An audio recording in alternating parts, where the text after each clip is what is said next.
Hello, hello. I was muted. Apologies. Thank you for that overview, Dr. Anderson. I've been working with Dr. Anderson in various capacities um, since 2015 or so, when we were putting together the first volume of the Afrofuturism 2.0 series that he mentioned in his opening remarks. So I'm delighted to be here. I am a scholar, curator, and critic of 20th and 21st century visual art, new media, and performance of the Black diaspora. I'm also assistant professor of Africana Studies and Art History at the University of Delaware. And I'm very much excited about our panel today, New Suns Rising, the Black Speculative Arts Movement, and the Not Yet. In the interest of time, I'm going to go ahead and jump right into introducing our panelists, and then we'll get into some questions and some dialogue, and hopefully some fruitful conversation about the topics of the panel as well as today's symposium. So our first panelist that I'll introduce, not in this order, they won't speak in this order, but Andrea Hairston is a novelist, playwright, and scholar. Aqueduct Press published her first 3 award-winning novels. Will Do Magic for Small Change was a New York Times editor's pick and finalist for the Mythopoeic, Lambda, and Otherwise awards. Redwood and Wildfire won Otherwise and Carl Brandon awards, and Mindscape also won the Carl Brandon Award. Aqueduct also published Lonely Stardust, a collection of essays and plays by Hairston. Hairston's short story, titled Dumb House, appears in New Suns. You see a theme between our panel title and the title of this collection, New Suns, original speculative fiction by people of color, edited by Nisi Shaw. Andrea has received grants from the National Endowment for the Arts, the Rockefeller and Ford Foundations, and the Massachusetts Cultural Council. Her latest novel, Master of Poisons, was published online and is on the 2020 Kirkus Reviews list for Best Science Fiction and Fantasy. In her spare time, which is funny, Andrea is the Louise Wolfe Kahn 1931 Professor of Theater and Africana Studies at Smith College and the Artistic Director of Chrysalis Theater. Spare time indeed. When does one find time to do all of these things? And Andrea does them seamlessly. The next panelist that I'll introduce is Tasha Dujay, who is a Bronx-based Haitian-infused artist, activist, and cultural vigilante. Her work activates conversations about women's empowerment, health advocacy, sexual education, social norms, identity, and Black community pride. Through conceptual art, teaching, and performance, Douge devotedly strives to empower and to forge broad understanding of the contributions of Black people, declaring that her voice is the first tool within her art arsenal. She's been featured in the New York Times, Essence Magazine, and Sugarcane Magazine. Her work has been shown at Rhode Island School of Design's Museum, the Apollo Theater, and Rush Arts Gallery in Philadelphia. Internationally, Douge has shown at the Hygiene Museum in Germany.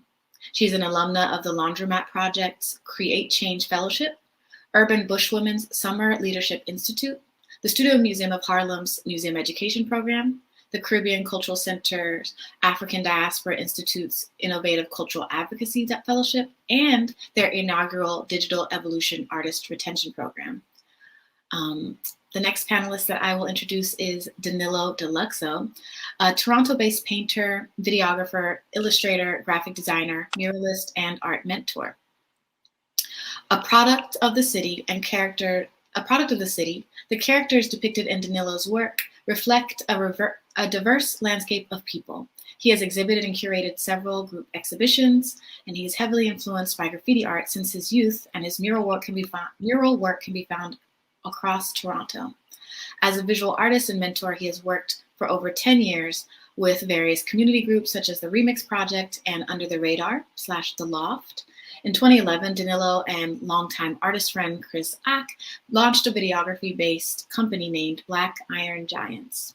Danilo's first solo exhibition of paintings explored the dynamic between humans and dreams, and in 2013, he had a one-man show called Black Future Month, exploring the movement of Afrofuturism, which grew into a 10-artist group exhibition the following year.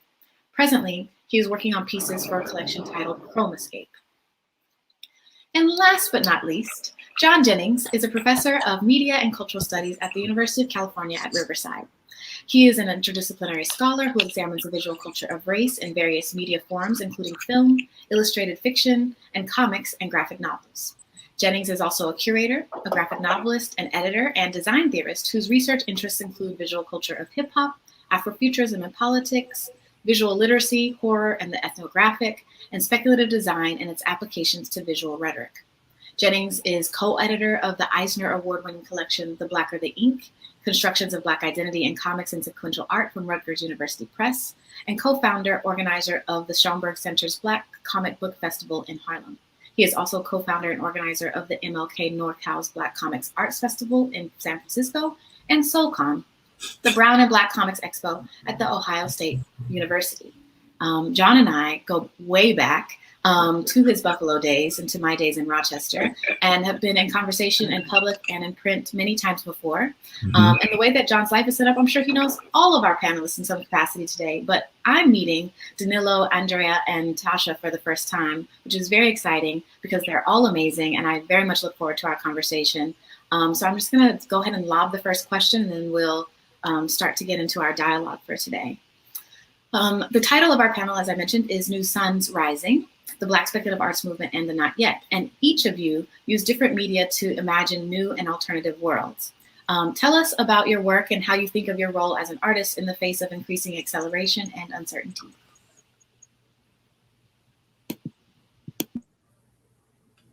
Who's first? So anyone can Jump right in, John. I'm just saying that, like, okay, all right. So, first of all, thank you so much for having me. And I've been very excited about this panel for a very long time. So of course, like, I love the title of the panel. Of course, it's coming from the Octavia Butler quote, right? There's nothing new under the sun, but there are new suns, right? And I think that one of the things that Afrofuturism or Black speculative culture does as kind of like a disruptor is to create these different worlds and to try to imagine what these new suns will look like in different ways, and how those suns, feed us in different also. And so we're looking for alternative methods of surviving in various spaces, which I think is some of the more like practical aspects of Black speculative fiction.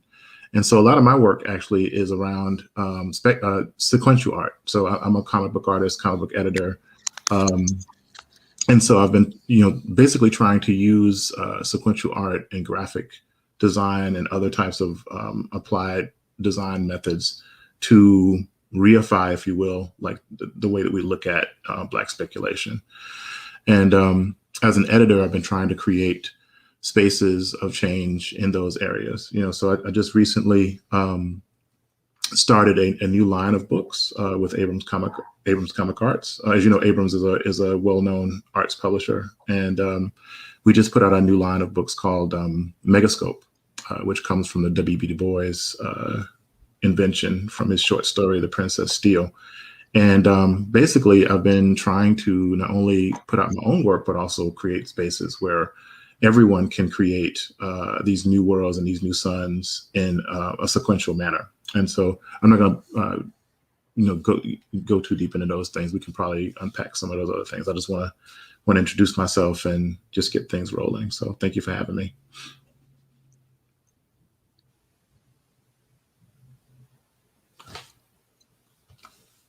I can't hear you, Tasha. Can you hear me? Yes. Can you hear me now? Okay, perfect. I just want to again thank y'all for the invitation to be on this panel. I'm really just astounded by all the work that y'all do. I'm just like, I'm here, y'all. Clearly, I made it under this new sun that we're trying to elevate, right?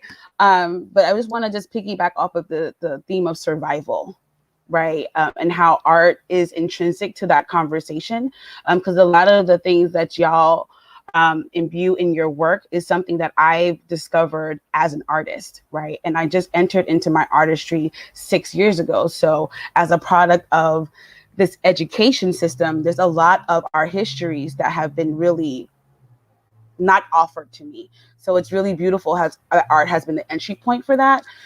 So I would just love to show a short process video of a piece that I created during COVID that was commissioned for an institution in New York. So I'll let y'all watch that really briefly and uplift what the connection is.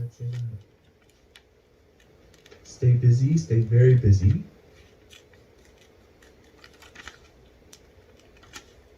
Living alone, giving up to be with family. Dreaming.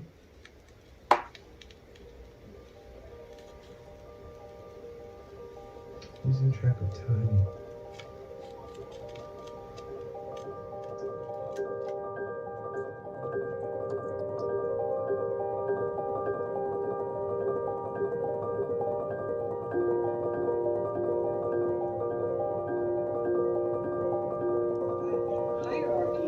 That's a management decision. That's really up to the CEO, and it's his or her decision to make.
Thank you. There's like another short piece, but we can just table that for now. It's on my Instagram. But what I want to uplift is time, right? So when you ask what the role is for an artist in this moment, I feel it's in the time of acceleration is to slow down, right? I realized that, whose watch and whose clock have we been conditioned to work around and work with? And so in that piece called The Broken Hands of Time, right, I'm juxtaposing these two ideals, right? So the side with the money is like the time and the way that we've been forced to deal with it is in relation to transactions, right? And to rip ourselves from that relationship in a way that doesn't promote our own type of spiritual death is what I elevate in the other side of the lantern. So it's interesting that we're talking about these new suns. That was a lantern because I repurpose materials in my work, right? So I had this lantern and my sister was like, what the hell are you gonna do with this damn lantern? And I was like, don't worry, spirit will tell me. And then the moment came, and so to transform a light piece, right, into a conversation around time, I think it's really important because what I did in the final presentation is that the time is floating, but with our relationship to capitalism, the light is very stark and very like sterile. But on the side of the part where I have the golden ring and our presence can't be contained by the structure, it's on the outside, right? and it's beyond. So there's this golden symbolism that's also reflected in there. So as an artist in this moment, particularly, I want people to actually slow down and reprioritize the things that are going to sustain their wholeness and their wellness in a way that divorces us from these systems. Incredible. Ashe. Go ahead. I was just going to pick up on time, but you go. Yeah, I'm just going to pick up because I know you're going to drop some supersonic knowledge. So I'm just going to, and I want to go after. So, so once again, I'm Danilo Deluxo. I'm going to just, again, riff off of what you're talking about in terms of time. I think one of the things during this acceleration is definitely as artists, as Black people, and just really the whole world, there's been time with this twin pandemic to reflect on self a lot. And with the Black Lives Matter movement that's been going on for so long, but with the murder of Floyd, there's been kind of almost like this moment of this paradigm shift, inshallah, hopefully that we will continue, and kind of like this moment of awakening. And so, like, kind of to answer this question, is like, this is a time where we've been pushing, but this is also a time where we need to see the fruits of that in the sense of changes in managerial situations, more people of color, Black people in positions of power in the creative world, and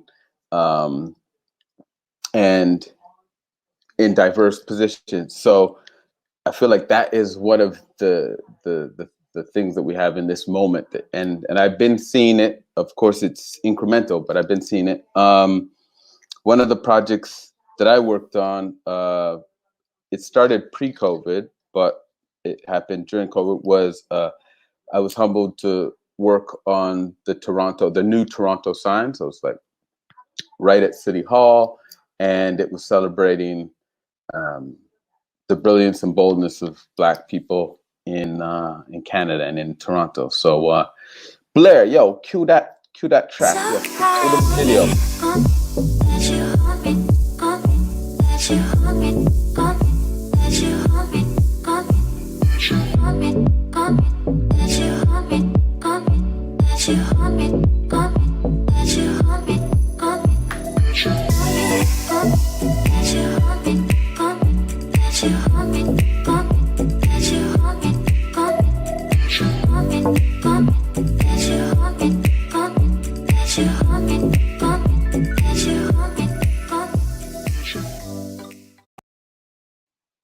Yeah, so in terms of like our role, or I should say my role as an artist has been looking at mural art in like public space, and so public art, and the similar to what John was saying in terms of creating space. So just continuing to create space that is my main goal as a curator, is like creating space for other artists to also speak their truth. And yeah.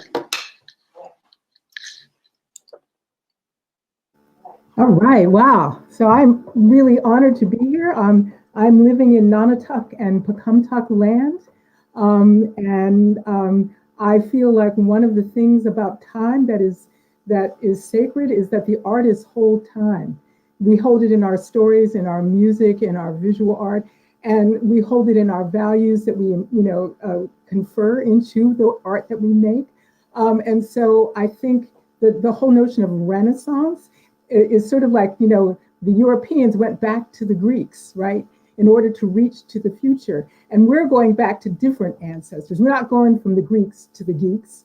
We're going to go from, Leopold Senghor, I dance with the other, therefore I am, as opposed to I think, therefore I am, right? So we're going to, sort of shift what it means to be in the world away from the sort of capitalist, imperialist, colonial settler notion that, public health is of no interest to me. It's just my personal choice, right? So that is the shift that I think Afrofuturism is, asking us to make and asking us to add to it, because we have a tradition of change. We are improvisers. And so, in the tradition of change, we must, speak and hear and feel the ancestors and pour libation to them, and then we make the new world. And so if we can't hear our ancestors, it's going to be hard to make the world, because all we're getting is the noise from the colonialists. So for me, Afrofuturism is a recovery of the ancestors as we project ourselves into the future we want instead of the one they wrote for us. Okay.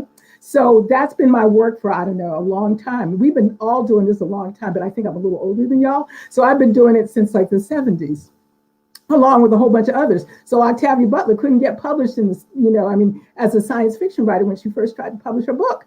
But now in 2020, she was on the bestseller list, okay? So the difference now is that we have shifted the frame. We put a spotlight on the ongoing work that Afrofuturists have done. You can go back to the 20s and W.E.B. Du Bois writing stories. You can go back to the 19th century. You can go back to Africa or to the Caribbean or wherever. So we have been doing this, but now we have the light, like using your image. We have the light, we have the power, and we are connected to one another, and we can, support one another and become a force because of the critical, we've been doing it, but we now have critical connection.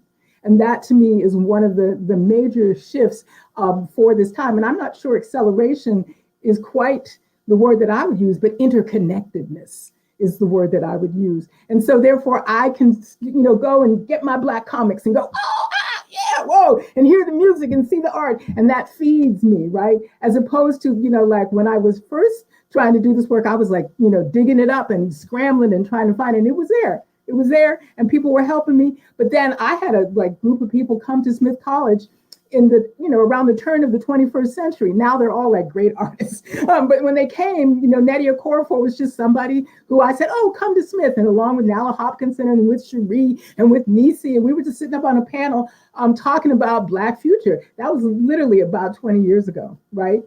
So, that's what we're doing now, but we're all interconnected. So my next project is called Archangels of Funk, and I'm looking at the code that we have been writing as artists of funk, as well as the artificial intelligence code that runs our lives. They can't tell Black skin when you put your hand under a soap dispenser, can't read you, right? So I'm really looking at that in my next book, like what are the codes we need to unravel in order to keep moving toward that future we want and not be stuck in the one that they wrote for us, the code they wrote for us. So that's to me why Afrofuturism is historic, is of the present, and is of, when we get there, what might be. Thank you so much for those responses, and to Andrea for highlighting this longer history of Afrofuturism and Black speculative cultural production. It's so important to know that it's not just in the last 25 years that this has emerged, that this has a much longer history and potentially 100 plus years of Black thought and cultural production attached to it. And I love all the overlaps that I heard between your different practices: survival, spirituality, interconnectedness, time, new and diverse publics. I think about all of those things in my own work, my scholarship and my curatorial work. And last year, on these topics of acceleration and uncertainty and Black futurity, I had the pleasure of curating the virtual exhibition called Curating the End of the World, which was kind of a preview for this week's Live Arts Ideas, or Live Ideas Festival. So it's really a pleasure to be here, to be moderating this conversation. And I have another question for our panelists that picks up on something that Andrea mentioned about Renaissance, right? One of the conceptual pillars of today's symposium is the idea that Ronaldo overviewed in his opening remarks about Afrofuturism having now evolved into a form of high culture. Relatedly, within Black communities, many see the art and media of our time as part of a new Black Renaissance. And I just wanted to hear you all's thoughts about this. Are we in a new Black Renaissance? And where do you all see Black art going? Yeah. Okay. Well, first of all, I'm always surprised at how everyone who's working in these spaces seems so connected through ideas and concepts, and just listen to everyone talk about what Tasha was talking about. I feel like one of the most criminal things that ever happened to human beings is the lie that time is equal to money, for instance, you know, because it's a lie. It's not, it's like time is time. It's like the most variable commodity that we have, actually, not a commodity. So yeah, the fungibility of time is something I think about a lot myself. And this idea of, you know, the histories of Black speculation is something that I'm also very, very plugged into as well. But anyway, so this notion of like high art and low art, I think it's good that Black speculation is being seen in a high space, or is being seen by these institutional spaces as being, you know, something that is transformative. But I think that, to me, it never mattered to me that, you know, art is art. And my whole piece is that if it moves you, if you have like a particular sense of affect that is connected to a piece of art, I think that is that makes it special, you know. And so I think that it's great that these particular places are looking at, you know, Black cultural production, or like futures, you know, futuristic cultural production. But I'm like, well, I think that, and for me, that this idea of an Afrofuturist space is more of a, it's a destination these days, because we do get into a lot of semantics about what Afrofuturism is and how it functions, and, you know, these different definitions. And I was like, well, I just want to be able to get to a Black future, you know, which is still a very radical notion, as you know, these days, right? The idea of getting there, you know. So I think that art, as you said earlier too, is a form of resistance. We've always used art as a space to put our celebratory aspects, you know, different types of ways we move through the world in our performance.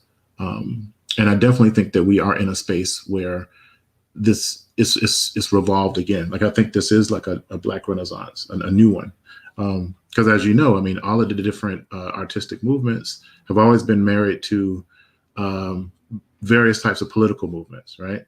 Whether it's the new Negro movement in the Harlem Renaissance, whether it's like the Black arts movement and the Black power struggle, you know, I just think that this particular aspect, which we're calling the Black speculative arts movement, is obviously connected to several very, very potent movements right now, including the movement for Black lives, the movement against privatized prisons, the movement to kind of save the planet that we live on too, because, you know, this is the space that we're in. So I think all of these different things have been married to a new way of looking at this work. And I think we're living in a very historical moment as well, because as Danilo was saying, there are a lot more people who are in control of these spaces too, you know, and also there's an exciting democratization of like the tools that make these particular works as well, which is something I think is extremely exciting. So yeah, so I definitely think that we are in a very powerful moment right now across the board in multiple media, you know, and it's transformed every media that I'm involved with, you know, and on an educational level as well. And the other thing is, like, I feel like there's a very strong push from the academy in this area too. I literally teach 3 classes on Afrofuturism and various aspects of practice, you know, that are on the books. These are not special topics classes. These are actually like real classes that I teach on a yearly basis. So yeah, so I think that we are dealing with you know, these high art spaces, but also think that we shouldn't forget about the people on the ground as well. You know what I'm saying? So these notions of high and low I think are constructs that we should probably try to eschew as much as we can. But I do like the fact that we get a chance to have conversations like this in a very like public space. So thank you. I have to be honest, when I saw the words high art and low art, I had a visceral response to those words. I was like, I'm not for it. I was just like, no, I don't want no parts of this conversation between emerging, experience, you know, like all that language is very divisive, right? For me, I entered into art because it felt very avant-garde, and it didn't force me to deal with red tape and the bureaucracy of all of the things. Like, I came in because on a spiritual level, I had to do something. And it's the only thing that makes sense, because in actuality, art is life and life is art, right? And so when I start using languages like that, I'm like, where do you want to put, even when I have to describe myself as an artist, you know what I mean? Are you conceptual artist? Are you this type of art? Who does that serve? Right? Because when I think about high art, I think of this exclusivity that is not accessible to people, right? I want the things that, and the thing is like, and also when you hear about art, like production, which is, I'm not a producer. I am a manifester. I am a conduit for conversations that have with experiential knowledge that has been imprinted on the marrow of my bones through generations of generations. So I don't have time to get, confused by this language because it's like a distraction. The same way Toni Morrison said that racism is a distraction, this language is a distraction, and I want no parts of that, right? I just know that when spirit speaks, I need to create as the creation funnels through me. And then when I heard Renaissance, I think of Renaissance and I just think about classical modes of creating art. As someone who did not go to art school, that conversation doesn't speak to me. It's not in alignment with what I do, right? The art that I've created speaks to innate abilities that I wasn't familiar with. So my art practice is also about discovery, right?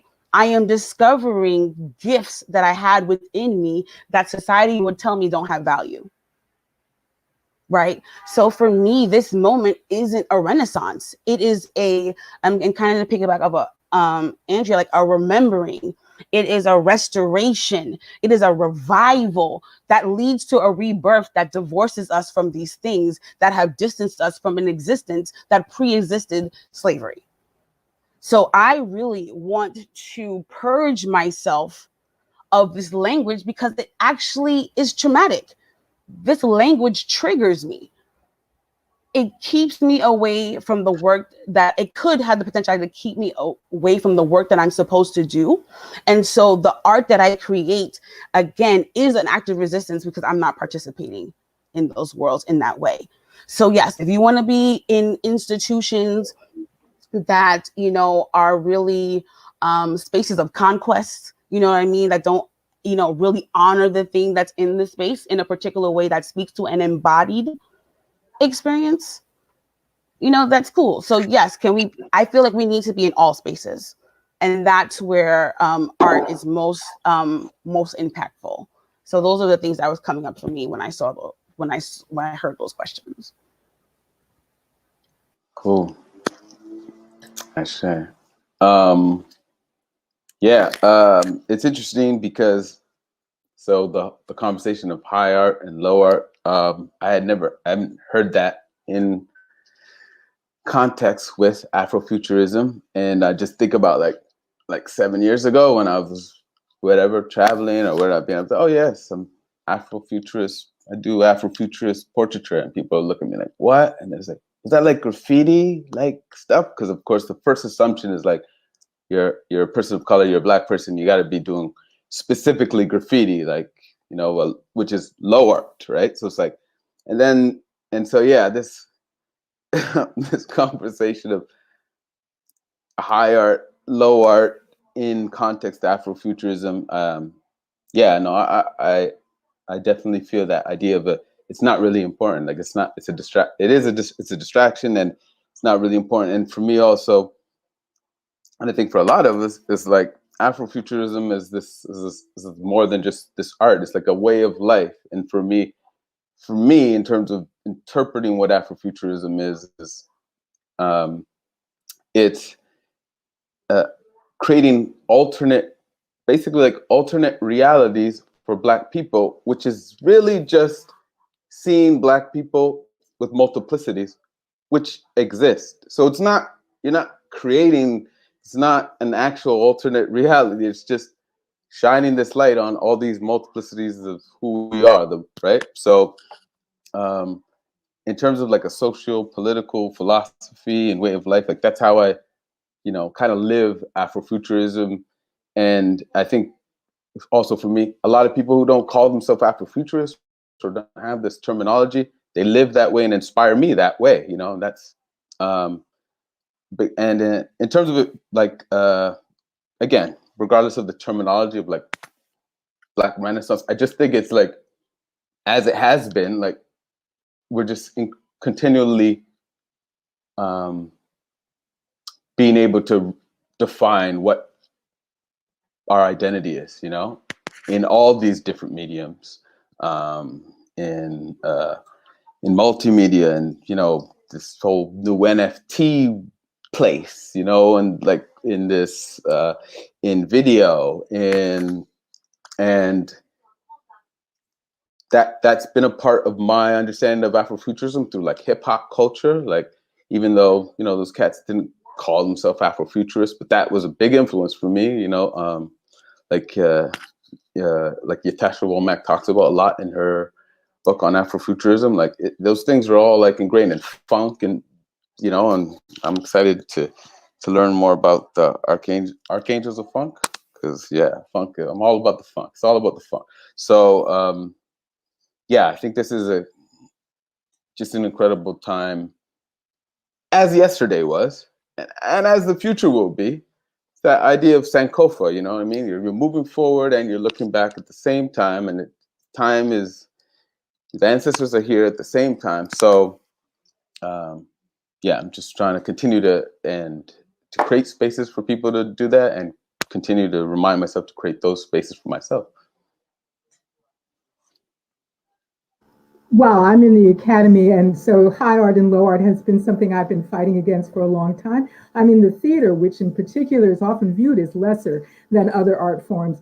And then the whole notion of high art and low art came about in American cultural practices at the turn of the 20th century, when we wanted to separate like the classic Shakespeare art from the other art that was going on, or the rich people wanted to have their own theater and not have everybody come to the theater, which was happening. So you could go to the theater and you could see Shakespeare, you could see a minstrel show, you could see a comedy act, you could see a horse, you could see whatever, you could see, you know, interesting art from over here, and where's that monologue from, and a song from your aunt, right? All in the same space. And people went to it the way we watch, you know, like videos or, you know, TV or whatever all the time. And so they were regularly seeing, you know, King Lear's speech and Aunt Maeve's great song and the dog act, right? All together. Okay, so the whole notion of high art and low art was to separate and to give, you know, a glow to, you know, some art, and to, you know, take away the glow from some other art. And so in the sense of rebirth, which is the word Renaissance, I mean, it does mean that. I think rebirth to me would be to reclaim, like, if it works, it's cool. I love it. Give it to me. Come on, more, right? So, and that, you know, remember, Shakespeare was not high art when he wrote it. You know, I mean, and then in the 19th century in America, everybody could quote Shakespeare, and people weren't literate. They memorized it because we were oral culture. So you don't get that until the 20th century, when we steal like high art from people and say, that's not your art. And then we say, that's your art. You know, like, this is my world. I write the rules. So that's how I want to rephrase and reframe Afrofuturism, so that the Academy should take me seriously, but doesn't get to name me, right? So, and I think that, you know, what we have to offer to our audiences and to ourselves is like what Danilo was saying, that the world is multiple, and a particular framing is only one framing. Like, I can go over here, and here is, you know, the alternate in that sense world that can be inhabited. So to me, it's like the magic if. I teach a course on the magic if, and you say, what if? And then you proceed from there.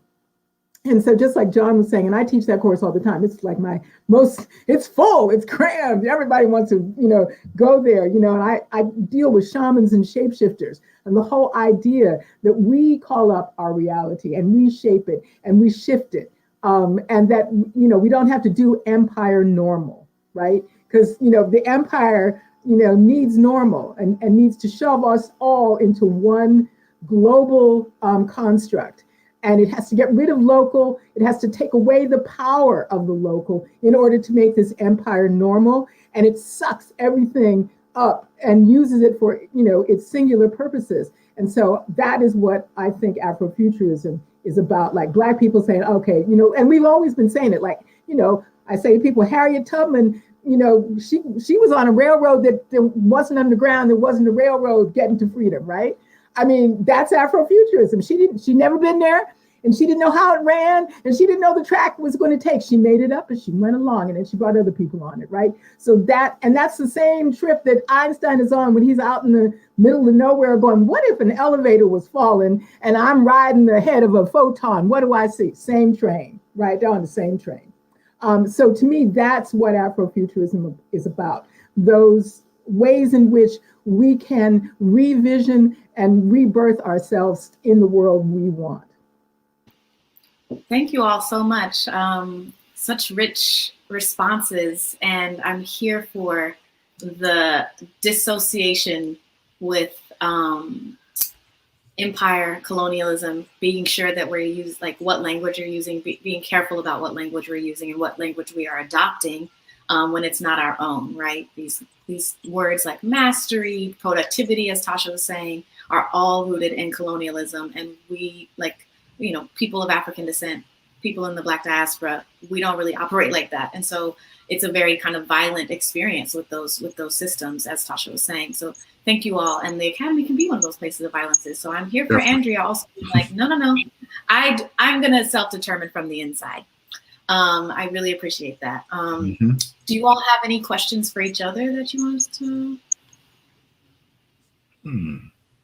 I do. So one, I just want to say thank you, Andrea, for bringing up Harriet Tubman in this conversation of Afrofuturism, because I also want to uplift that Afrofuturism and Afro-Nowism requires a relationship to nature, right? We can just shut it down right now if our conversation does not include a intentional relationship to nature.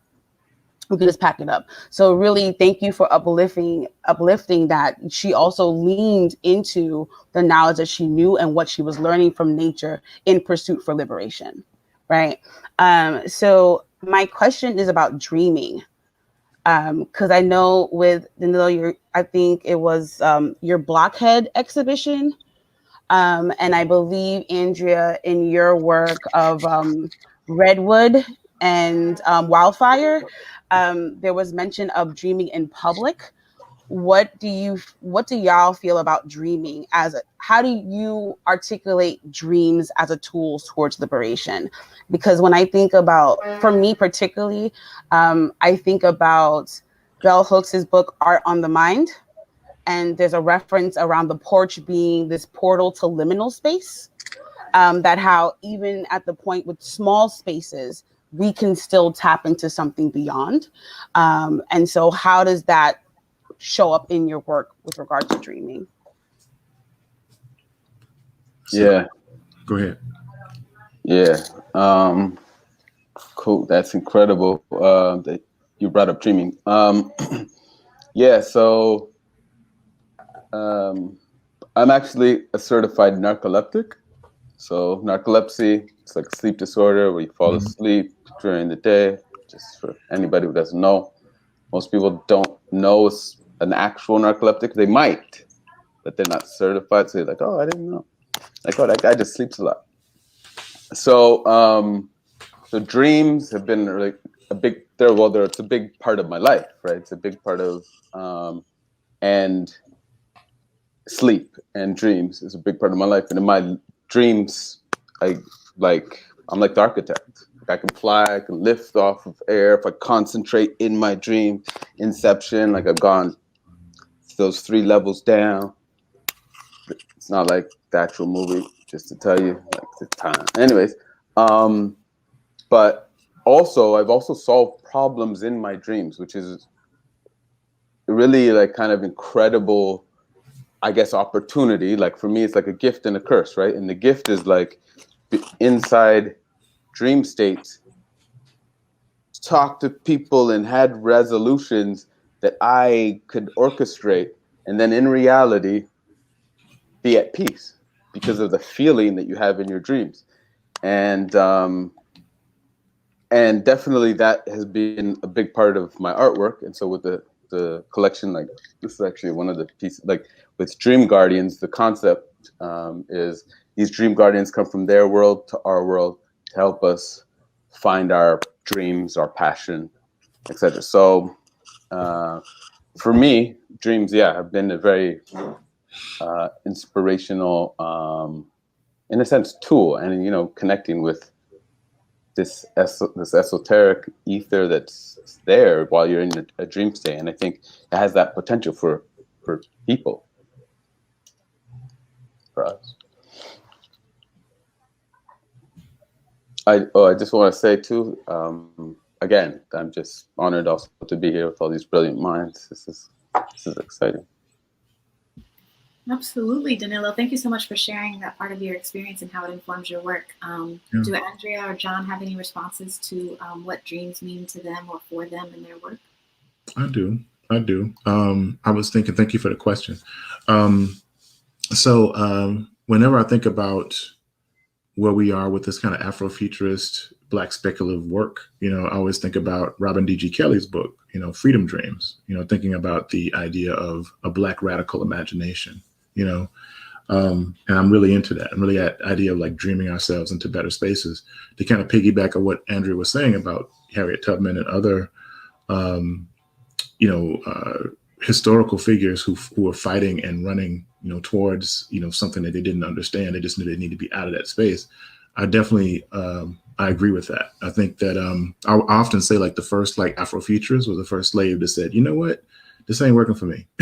We need to get up out of here, and being from the South, to being from like the deep South, I've often thought about the idea of aspiration and reclaiming that Black Southern experience, as far as like being an aspirational space.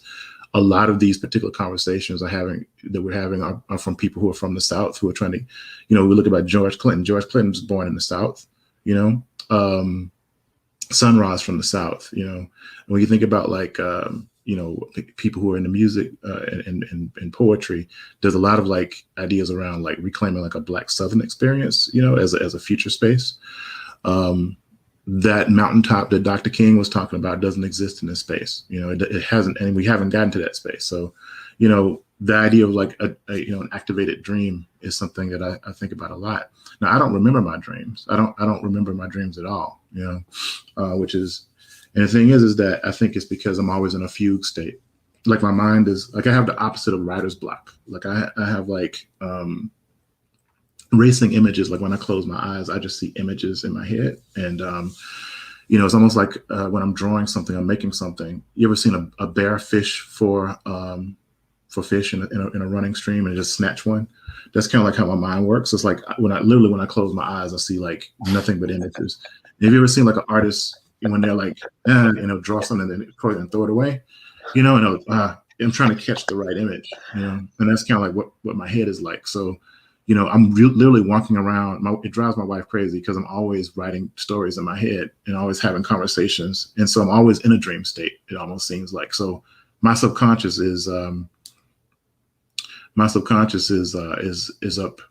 at the front, so to speak, and so it's always like organizing, and it's almost like I'm in a fugue state constantly, which is sometimes kind of maddening, but I do get a lot of work out. So so those are some of the things. I think dreaming is extremely important, especially like now that I'm a father with a almost 2-year-old. I'm thinking about a more Black radical joy instead of like fighting against these particular types of things that have been trying to like control us as much as possible. So I'm thinking about his dreams now. I'm thinking about like what that future space will look like. And so a lot of the more darker images that I've, because I'm a big horror fanatic, and so I was thinking about like, well, how do we actually take these energies and put them into to a more of a more futuristic dream that actually encompasses, the youth that we're working with right now. So real quick, because that was so beautiful. I just dropped into your fugue state with you for a moment and had a rush of images. So for me, dreaming in public is the capacity to let go of my individual, like sort of box and just flow into the world around me. So one of the exercises I do with my students, because I'm a theater artist as well, is I have them, let other stuff in, become the ant, become the tree, particularly what you were saying about nature, become the wind, become the river, become all of those things, and it changes you. Become John as he's like fuging and having Black joy with his baby. That's where I was for a moment. And I was like, oh, wow, that feels good, right? So that, and that capacity makes us a community. Like when you dream in public together, when you go to like someone's beautiful art, I wish I could be there when your art is like there and you're there, and then we can all dream around it together. Then we have this common experience that connects us, and we don't think about each other in the same way once we've done that. And so I think that that's essential right now. We were talking about the world accelerating and all the things that are going on. I think what we need is like dreaming together. And I want it to be John's dream or Tasha's dream, or Danilo's dream, so that, I'm not dreaming someone else's dream, because those are nightmares, right? So the dreams I need and the connections, because I'm back to being connected. And then I can add to the dream, right? Because then it becomes to me this like the spiritual whirlpool that I can add to. And what comes out of it, it's like the master drummer, using that bad word, master drummer. But if you play the tama on top of a whole bunch of other drums, if they're excellent, you only have to do, and you sound amazing, right? I mean, I know this from drumming. So that's what I want. I want to be drumming with everybody. And that's what dreaming together in public does. Mm-hmm. I just love that. Thank you so much for that question, Tasha. We have about 9 more minutes for our panel, and so we have a question from the audience that I want to talk about, and that relates to some of the things that have already been said about freedom dreaming, like freedom and dreams, and being a kind of fraught terrain for Black bodies, thinking about the limits of representation, what alternate worlds exist or that we can bring into being, and thinking about, again, that kind of the pressure that we want to put on the systems that continue to try to contain us, especially via language, right? And so the question is, who do you make your work for? And I have a similar question that's potentially who's inspiring you right now? What art and media are you consuming right now that's feeding you?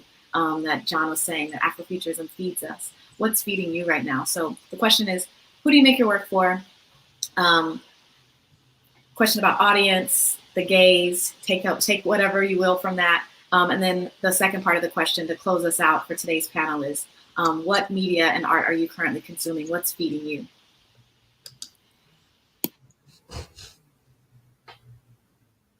Anybody? Am I going again? Really? Okay. I got you. I'm Yeah, making this real swift. I'll go got again. you. We all family now, so good. We Anybody family can now. jump in. Who do I make my artwork for? I feel like I'm a manifester. So again, being that conduit for those conversations, that's coming from ancestors past and descendants moving forward, right? It's literally a constant conversation, and that is also amplified through the people around me, whether they're here on this land, which I'm currently on Muncie Lenape land, or it is in the diaspora, because I'm of Haitian lineage. You know what I mean? So I'm just inspired by our intentions around authentically being, because that's how I describe liberation, right? I don't even want to put pressure on the systems. Actually, I just want to divorce myself from the system, because that's a reconfiguration of energies, right? To constantly let me just get away from you, where I could just choose not to even participate with you, is a way to divert that's more healthy for me. So I'm inspired by people who are actually embodying that principle, right? That are just really like, okay, you there, that's cool, I'm out. I'm gonna do something different. And for those who can't get out right away, making a strategy in order to do so, because also wanting to honor the multiplicity a multiplicity of places people are in this moment, right? As far as artists that are really inspiring to me, I would say Abigail DeVille, because she also does mixed media. I just really love her work. There's another artist in DC, Jessica Valoris, who's doing work around Black fugitivity. And I just think she has a current project called Altered Code. So if y'all don't know about her, follow her. I think she's great.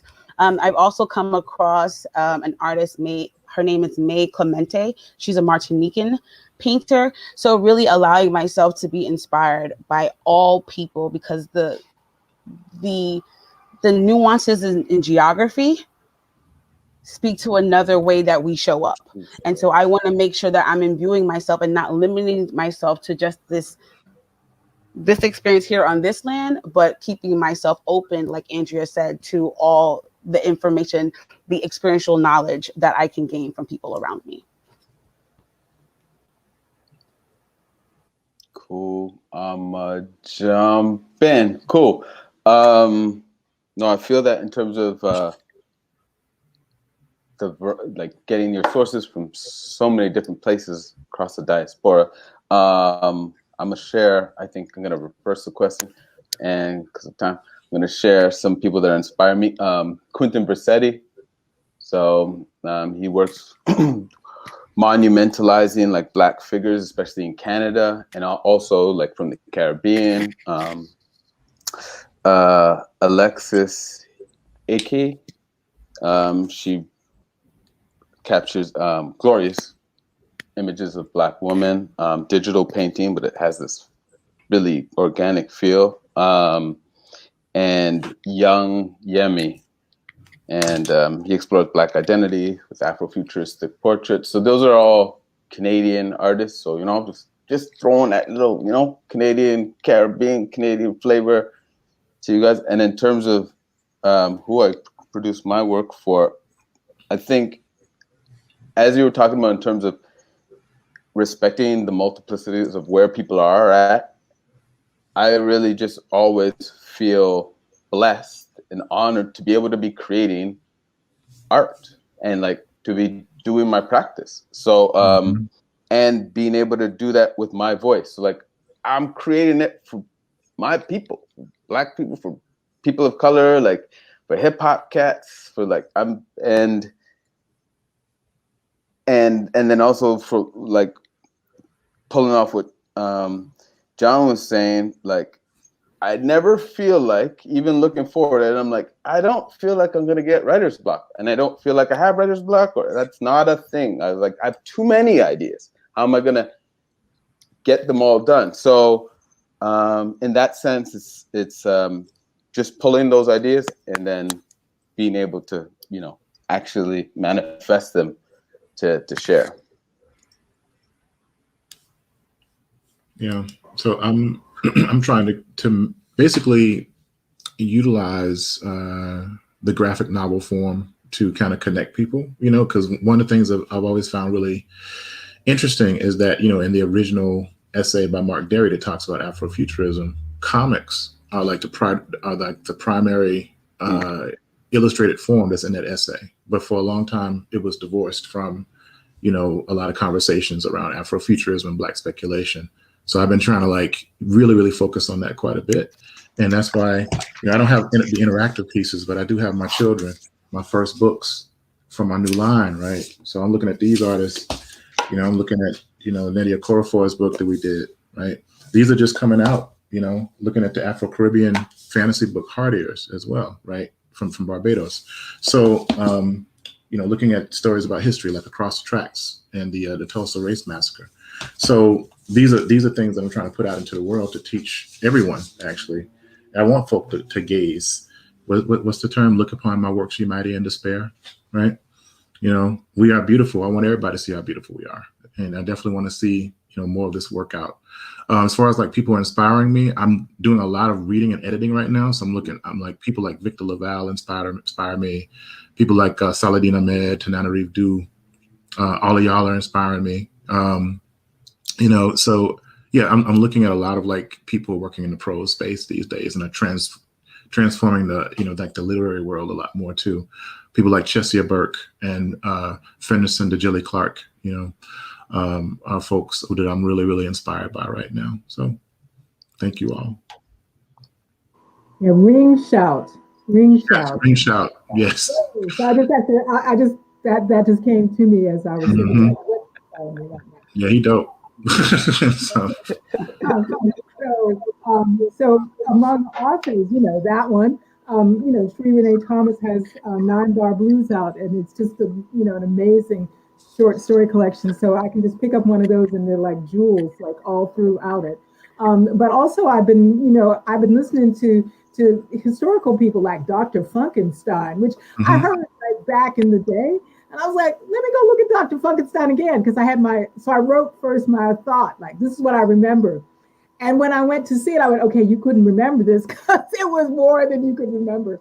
And then when I think like someone like Janelle Monáe, I also look at like Patti LaBelle when they were doing Voulez-vous coucher avec moi and their space costumes. So I've been going back and forth looking at different musical artists who were like, Sun Ra, or, the Mothership, all of those things, very amazing. And listening to the music as well. Listening to the performances and seeing what videos I could find on YouTube. Those are a riot. I highly recommend it. It will lift you up. And then just reading like someone like Daniel Jose Older.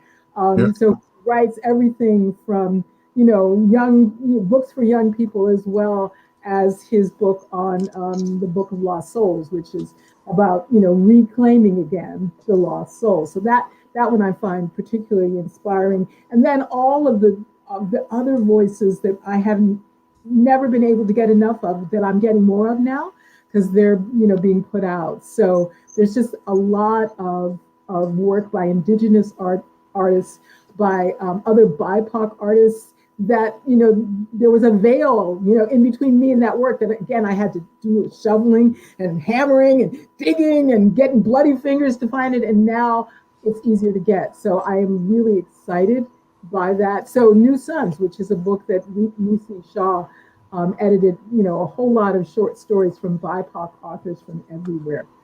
So I've been really appreciating that. Or Black Sun by Rebecca Longhorse. And then, like Nettie Okorafor and all the other people that I've been reading for many, many years continue to, Nalo. Hopefully Nalo has a new book that she's been talking about. So we want it to come out. So I like it that people keep going, right? I have a 5-book deal, right? Initially Redwood and Wildfire came out as a book from Aqueduct Press. Now it's coming out from Tor.com, which is actually not online. It will be a hardback book as well as an online book, everything. So I'm like looking for all those artists who now can get in the spotlight because someone's saying this will sell.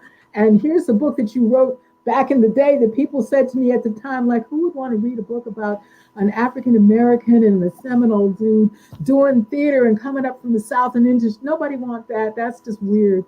And now it's like, we'll buy all of your books. We'll give you a 5-book deal. And that to me is, right? That is an inspiring thing, because I didn't change anything in the books. It's the same material. I didn't have to like write another kind of story to get that to happen. So I'm really excited for all of those things that I'm seeing everywhere. Yes, I am excited too. It was so wonderful. Do you have something else to add, Andrea? No, I just saw that you're publishing Older's new book. I'm just looking at the chat. So Daniel, novel. Yeah. Thank you all so much for sharing what inspires you and for engaging in the conversation, bringing your energy and brilliance. It was so wonderful to think with you all today. Thank you to folks in the audience. Thank you to New York Live Arts and for Dr. Ronaldo Anderson for bringing us all together. Such a pleasure. And I hope you all have a great rest of the day. Thank you. It's an honor. Thank you. Blessings. Thank you.